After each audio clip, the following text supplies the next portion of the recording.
So welcome to Umsl. If you haven't been here before, this is a tiny slice of the campus. It's 470 acres and about 100 buildings. Of course, the College of Business is the best college at the university. We're the most profitable and the fastest growing, of course. And we're building a new building, which will be ready in about June of this year. So anyway, just wanted to welcome you. I just wanted to make a comment about when I graduated from Umsl, there was nothing like this. I'm not sure career services, Chuck, existed. My professor who inspired my career, by the way, is still with us, Chuck Keel over here. So anyway, you were kind of on your own and finding a job, and how I found my first job at IBM was a friend of a neighbor and had to work that contact and managed to get an interview and get a job. So that's how it worked. So take advantage of this opportunity because it's set up for you, and all the employers are anxious to talk to you. So please take advantage, and thank you very much for coming. Okay, so as Dean Hoffman mentioned, this is a student-run event, and the way that it came about was about 10 years ago, the students approached Professor Vining in our marketing area and asked her, why don't we have an International Business Career Conference? And she said, so wisely, because you haven't made one yet. And so they did, and this is the 9th year. And so every year, students run the whole thing. They conceive of the theme that we have here with Going for Gold. They find the speakers, they arrange the menus, they find the volunteers, they set up the workshops, they do it all, right? So to put something together like this is clearly a labor of love, and it's also a love of labor. And so the faculty advisor for the International Business Club, the International Business Honor Society, puts this on every year, and this year, I'm very happy to say that it is Professor Emily Lane. Yeah, good.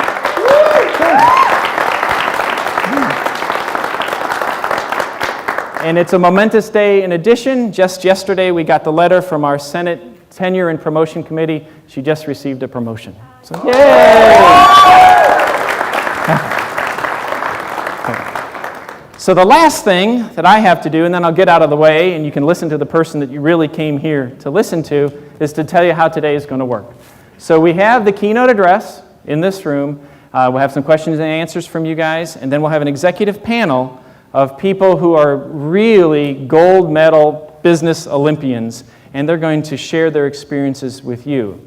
So we have the keynote and then the executive panel in this room, and then we'll have a short break, and we have the workshops where you can talk to the coaches and you can hear about how to get to that next step. We have alumni who've been through the process like you guys, so then we have the workshops, and then we have a really great lunch, kind of a lunch and learn networking opportunity with our sponsored tables, and so that's how the day is going to go. You guys are in for a world-class treat with our keynote address. So Robert Gambardella is the former chief of the Singapore Sports Institute, which is pretty cool just to have as a title, right? And his whole bio is in your packet, so you can find out a lot about him, but let me highlight just a couple of things for you. His area of expertise is high performance.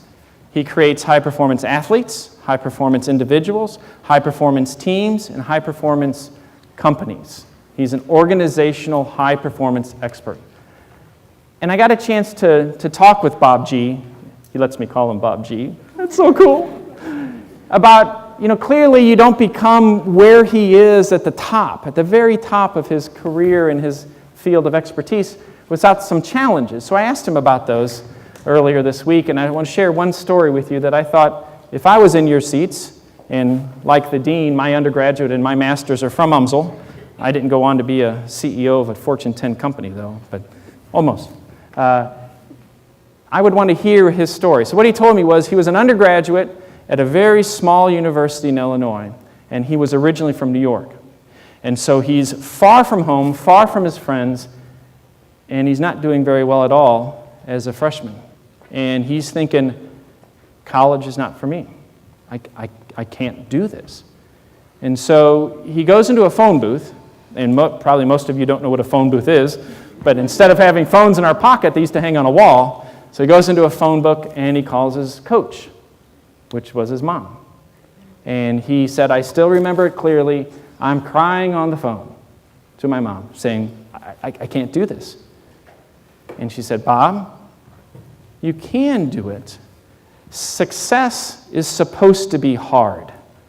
That's why it's called success. All you have to do, Bob, is trust in yourself and work really hard.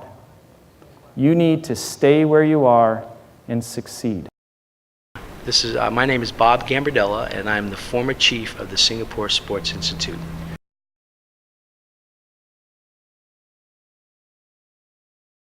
Yeah, I mean, this age group, I think it's important to note to them is that, you got to go out and you got to be aggressive and you got to grind it out day in and day out.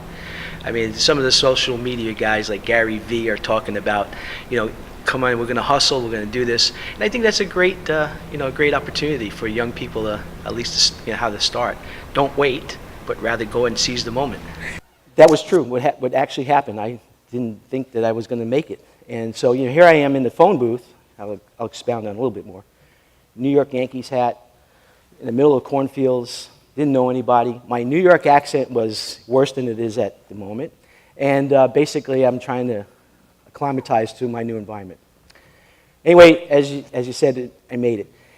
And basically, I graduated, and then from there, it was just a wonderful journey that I can never forget. And what I tried to do is, I've been doing this for about 37 years in education, in the USOC, and then most recently at Singapore.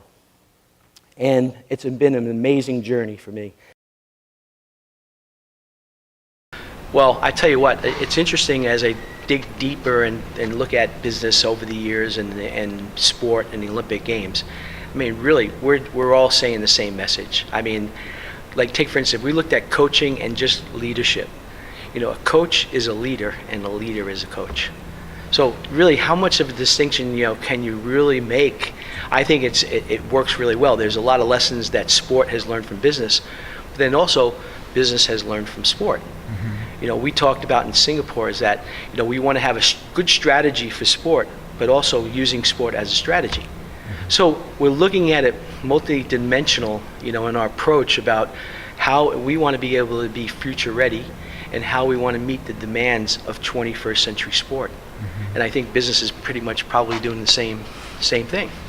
These are some of the things that I experienced in my 37 years in being in sport as a coach, administrator, at the collegiate level and at the world-class level.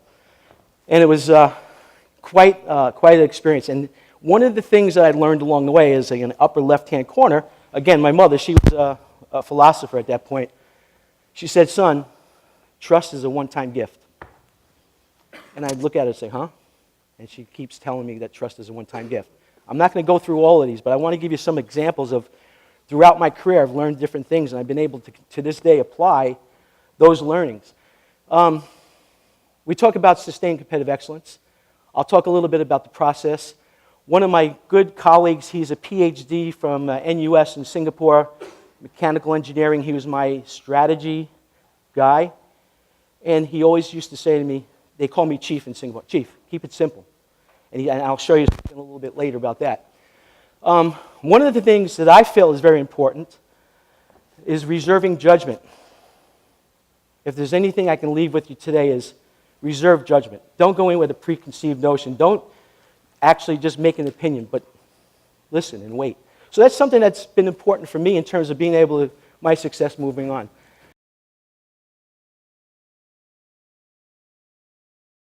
I think what business and sport and others have to address right now is like governance, transparency, ethics. I think these are all important pieces of the pie that have been neglected over the years.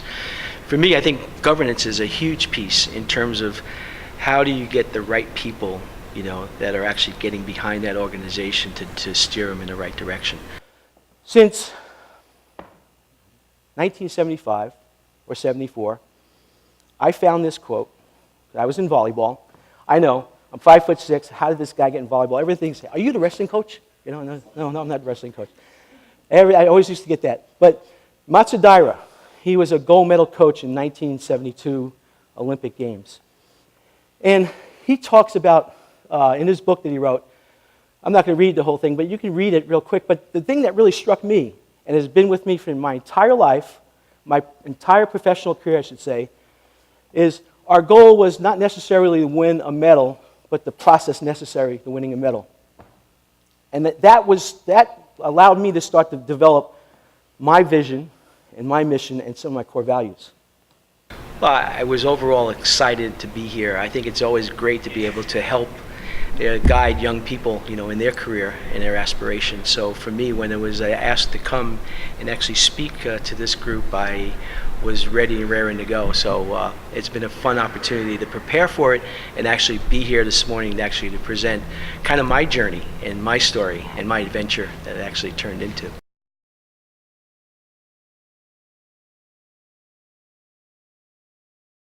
We're happy to be here.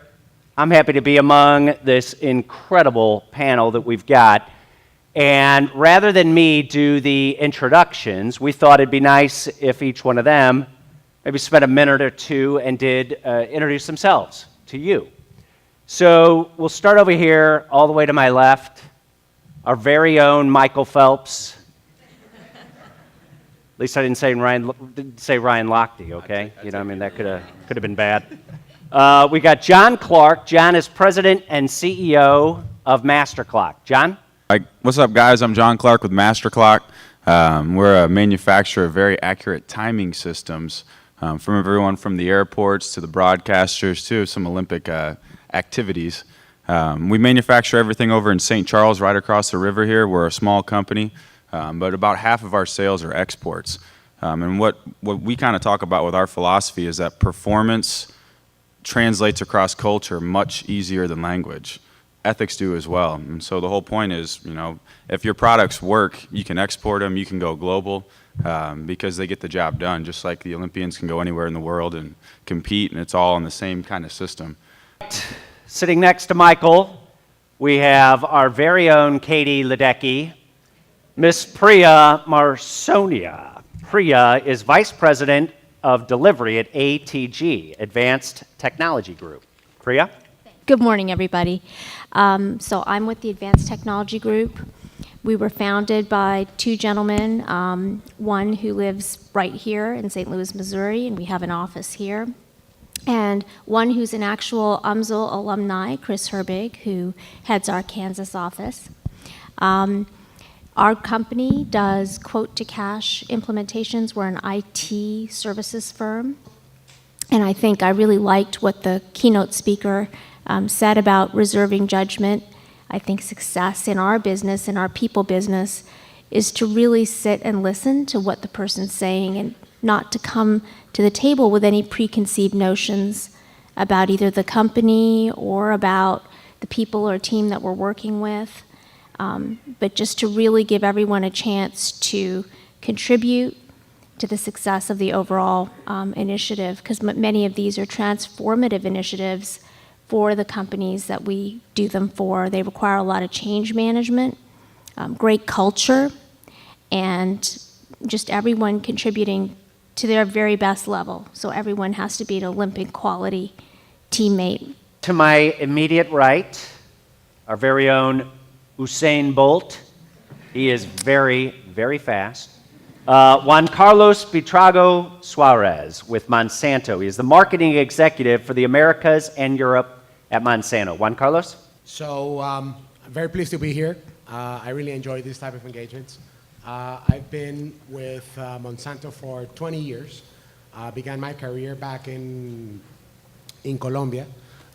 Been to 4 different countries, living in 4 different places. I've been responsible for global responsibilities for global businesses, which has taken me to different parts of the world and understanding businesses from different perspectives and how to do business in those countries. Finally, our last true gold medalist here, the unbelievable gymnast, Simone Biles.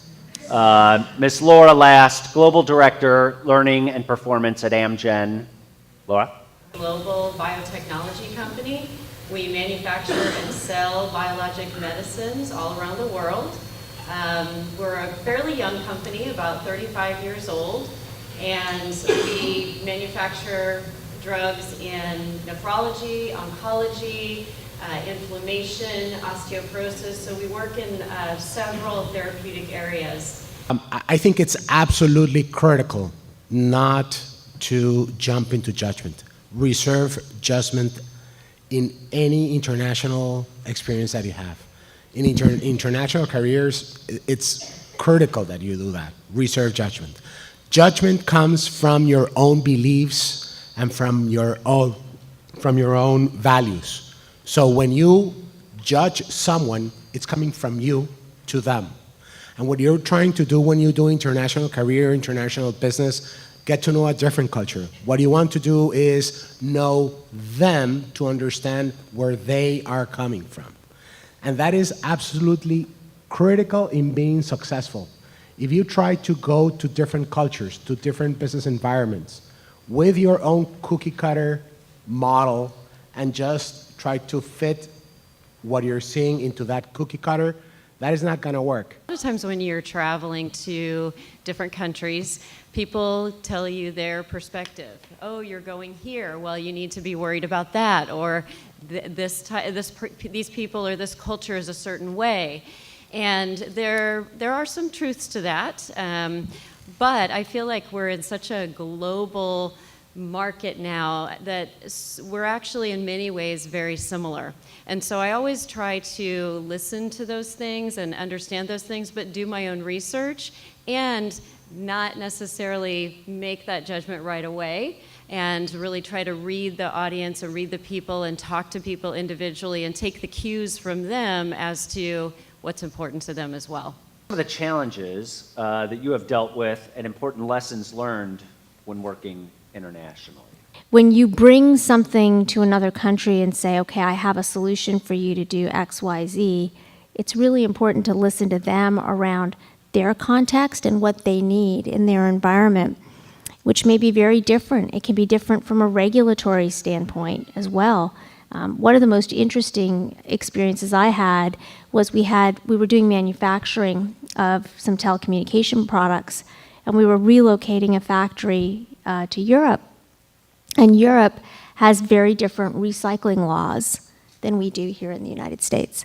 And so we had to consider all of that in our business case when building the factory. So I think it's really important, again, to reserve that judgment and talk to people in the area who have more experience. And remember, you're part of this team, and the whole team has to be successful, and you need people who know what they're doing in a given climate. I think that some of the challenges are things you do not understand. In different countries, in different business environments, for example, Japan. I come from Latin America. The guy that speaks the most in a group is the boss. The guy that speaks the most is the guy that makes the decisions. In Japan, it's not really that way. It's the opposite. So I go to a business meeting. There's a guy that speaks a lot on the Japanese team, and I think to myself, he's the boss. Well, he was not the boss. But if you don't understand those little differences, it's very difficult to really connect. My advice would be go for the drinks after going to dinner. Understand the culture, understand the tradition, understand what is important for them. There are some countries where honor is very important. And who's the boss and who talks first and who talks second is very important. So pay attention to those little details, because that's going to save a lot of time, and it's going to make navigating through the business environment easier. What makes a person a good fit for an international career? You got any thoughts on this? What are you looking for? What should they be thinking about in terms of an international career? That's a great question. I think I'd go back to what makes a person hireable in the first place. What do we really look for? And some of those things are things that are difficult to train and things like that. It's things that people have inherent in their character. And one of them is the fire in the belly, we call it, that desire to strive and achieve. And we just see it through different interview questions that we ask. The other one is truly just the desire to learn.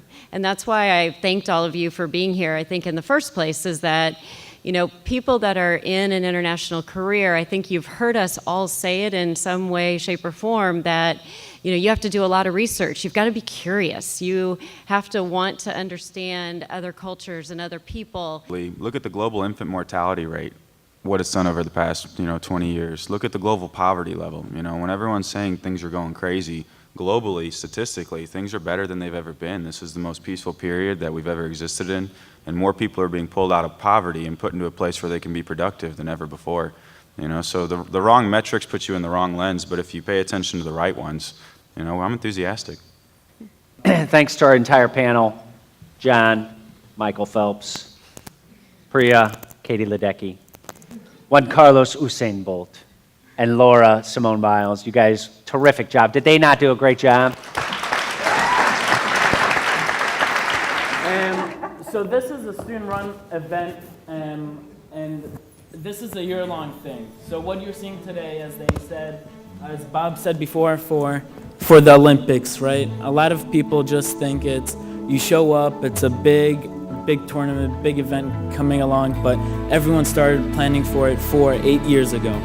For this, we've been planning along, and this would not have been possible with the help of these two amazing women and with all of you guys showing up. So I want to say thank you. I hope you got out of it as much as we did, and yeah, thank you.